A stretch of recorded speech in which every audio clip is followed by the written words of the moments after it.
Kwa maneno haya Pastor Ezekiel kabisa bila chenga anaelekea kuwa Muislamu. Sasa ni nyie sasa. Kwa maneno haya ameongea. Wakristo wakiingia 400 mbinguni, makahaba wameingia 400. Sikufichi na kwa kweli. Wale wanasema Bwana sifiwe, wakiingia wangapi? Majambazi wameingia 40 of them. Washaokoka wameingia.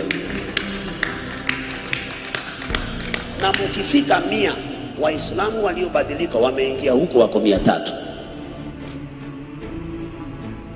Muislamu anavaa, msichana anavaa nguo mpaka inamficha uso.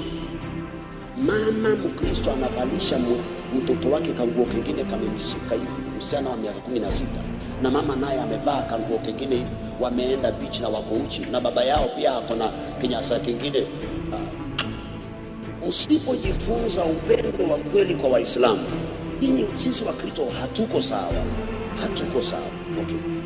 Mimi nimejifunza kumpenda Yesu kupitia kwa Waislamu. Nyinyi Wakristo mvue hizi miniskirt na tumbo cut, mkavae kanzu. Kwanza kajifunza kumpenda Yesu kupitia Uislamu. Ni jambo gani ambalo unataka Mkristo tena ufahamu kuwa Uislamu ni dini ya kweli? Unataka tena usubirie njia gani ndugu yangu kufanya maamuzi ndugu yangu? Asalamu alaykum. Ongea.